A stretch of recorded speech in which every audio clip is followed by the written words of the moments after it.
Bab 279. Setelah aku memasuki ruangannya, aku melihat dia duduk dengan tenang di depan meja kerjanya. Dia seolah sedang sibuk bekerja dan sama sekali tidak ada niat untuk menoleh ke arahku.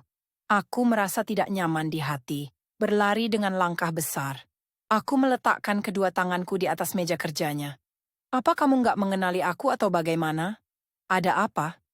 Dia masih tidak mengangkat kepalanya untuk melihatku, bertanya dengan nada dingin. Auranya yang dingin membuatku merasa benar-benar asing. Dulu dia bertingkah manja di dekatku, tapi kenapa dia berubah seperti ini? Beritahu aku kenapa kamu kembali dan enggak ngasih tahu aku? Kenapa aku harus ngasih tahu kamu? Jangan ganggu aku lagi, kita sudah enggak ada hubungan. Nada suaranya masih sangat dingin, dingin seperti pisau es. Aku juga menghilangkan senyum di wajahku. Kemudian, aku menatapnya dengan ekspresi yang lebih dingin darinya dan mengejek dingin.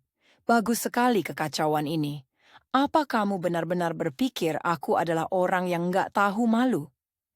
Dia tidak menjawabku dan tidak juga mengangkat kepalanya, sungguh tidak menghormati orang.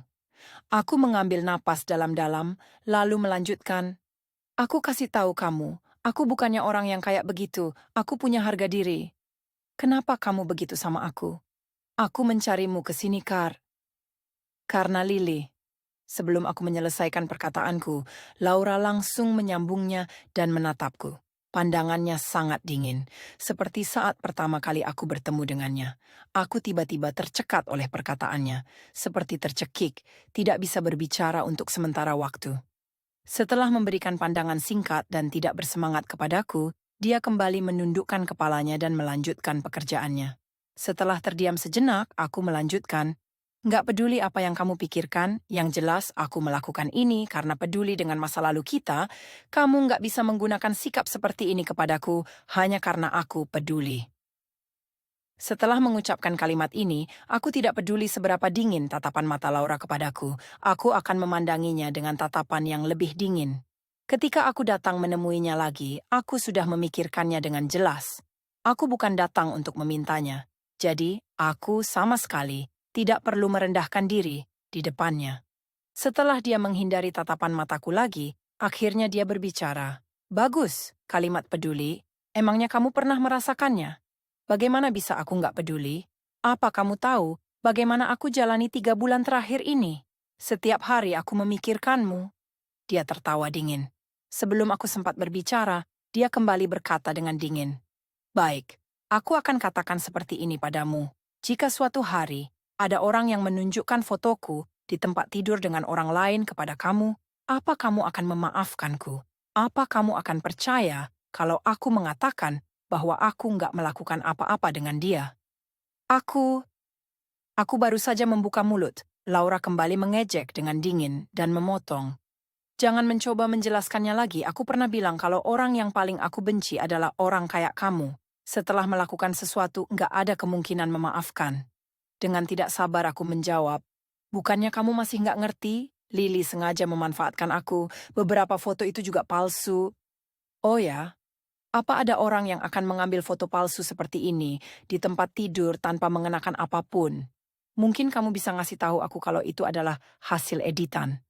Bagaimana lagi aku harus menjelaskan kepada kamu? Lily sendiri sudah mengakui bahwa foto-foto itu sengaja dia ambil, dan saat dia memberikan foto itu, dia nggak tahu kalau itu akan menyakitimu. Kamu percaya sama yang dia omongin? Rah, aku percaya kamu adalah seseorang yang berpikiran rasional. Aku juga percaya kalau kamu adalah orang yang punya pendapat sendiri, jadi kita nggak perlu banyak bicara soal ini. Oke, kalau begitu, keluarlah. Aku menghela napas panjang. Aku sudah tidak peduli lagi bahwa ini adalah kantornya. Aku langsung mengeluarkan rokok dan menyalakannya, mengisapnya dengan kuat. Dia menatapku dengan sangat jijik. Aku tidak peduli seberapa sangat dia membenciku merokok. Sekarang, walaupun harus nekat, aku harus menjelaskan semuanya kepadanya. Setelah mengisap rokok, aku akhirnya merendahkan nada bicaraku dan berkata, baik, mari kita berhenti membahas hal ini untuk sementara. Aku cuma mau tanya satu hal. Apakah yang telah dialami Lily adalah ulahmu? Apa maksudmu? Jangan berpura-pura, nggak mungkin kamu nggak tahu. Jangan salahkan aku menggunakan nada ini padanya, karena dia juga menggunakan nada yang sama padaku. Kali ini dia tidak berbicara, juga tidak melanjutkan pekerjaannya lagi. Dia merentangkan tubuhnya di kursi kantor, dengan kedua tangan bersilang di dada, menatapku dengan penuh wibawa. Sikapnya membuatku merasa lebih buruk daripada makan kotoran. Saat ini aku hanya ingin mendapatkan penjelasan dari Lily. Sepenuhnya aku melupakan bahwa aku adalah pihak yang lebih lemah. Aku langsung menunjuk Laura dan berkata, "Seorang wanita seperti Lily, kamu tetap bisa melukainya. Kenapa kamu bisa begitu kejam? Kamu ceritakan, dia itu wanita kayak bagaimana sih?" Aku lebih penasaran. Apa kamu sengaja menyakitinya cuma buat balas dendam? Laura tertawa dingin. Kamu datang ke kantorku cuma buat cewek yang sudah memanfaatkanmu. Pernah nggak sih kamu memikirkan perasaanku? Aku sudah kehilangan akal, hampir berteriak padanya. Kamu tidak pantas punya perasaan. Dulu aku pikir kamu cuma kuat di luar. Jadi aku menjagamu dengan hati-hati, tetapi sekarang aku menemukan bahwa kamu enggak cuma kuat di luar, bahkan di dalam hatimu juga sangat kuat.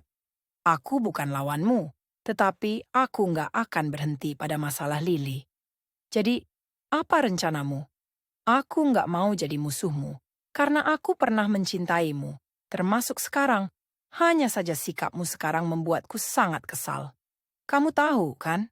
Laura tiba-tiba diam setelah beberapa saat baru membuka suara dan bertanya, "Aku cuma mau tanya satu hal. Apa kamu benci sama Lily?" Jelas aku kesal sama dia. Setelah aku tahu, aku langsung datang menemuinya. Bahkan aku mau bunuh dia, tapi aku baru tahu. Oke, kamu nggak perlu menjelaskannya lagi. Pergilah. Dia melambaikan tangan kepadaku, sudah tidak ingin berbicara lagi denganku. Enggak, aku harus bilang. Hari ini aku harus menjelaskan semuanya. Lily sudah memanfaatkan foto-foto itu, tetapi dia benar-benar tidak tahu bahwa orang yang membeli foto itu menargetkanmu. Dia benar-benar nggak ada niat jahat. Kalau nggak ada niat jahat, kenapa dia mengambil foto itu tanpa alasan? Aku tiba-tiba tidak bisa menjelaskannya. Aku juga ingin tahu kenapa Lily mengambil foto itu. Dalam keheninganku, Laura kembali tertawa. Tertawa dengan sangat meremehkan. Dia berkata lagi, "Sudah, cukup. Nggak usah menjelaskan lagi. Aku merestui kalian. Tapi, jangan muncul di depanku lagi setelah ini." Aku menatapnya dengan gigi yang gemeretak. Tetapi perlahan-lahan, aku mulai merasa tidak yakin di dalam hati.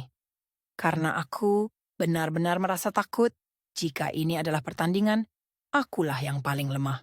Bahkan aku tidak memiliki kualifikasi untuk berbicara dengannya. Aku benar-benar tidak bisa menjelaskan tentang masalah foto ini. Aku hanya bisa menanyakannya lagi kepada Lily nanti. Namun, aku percaya bahwa Lily adalah orang baik. Dia pasti tidak memiliki niat buruk, tetapi bagi Laura, dia adalah orang jahat. Aku benar-benar kesulitan bertemu dengannya. Aku sangat tidak ingin melewatkan kesempatan ini karena pertemuan berikutnya dengannya mungkin sulit terjadi. Aku tidak pergi dari kantornya. Aku melanjutkan berbicara dengan nada lembut. Anggaplah ini sebagai permohonanku. Kali ini tolong lepaskan dia. Dia benar-benar kasihan, nggak mudah untuk mencapai posisinya saat ini, dan apa yang kamu lakukan sekarang akan benar-benar merusak hidupnya. Jadi maksudmu, karena dia miskin, dia benar. Dan karena aku Laura yang kaya, jadi aku salah. Begitu. Aku nggak bermaksud seperti itu. Jangan salah paham. Aku cuma berharap kamu mau melunak dan membiarkannya pergi. Kami nggak akan bisa melawanmu. Apa sudah cukup kalau aku mengakui kekalahanku? Jangan datang dan berbicara hal-hal seperti ini padaku. Aku nggak tertarik. Apa kamu benar-benar harus sekejam ini? Tahu nggak kalau tindakanmu ini bisa membunuh seseorang? Apa kamu tahu? Pada malam hari ketika aku balik ke Inggris, aku juga pernah berpikir untuk mati. Komentar Bob, no, geser untuk lanjut baca.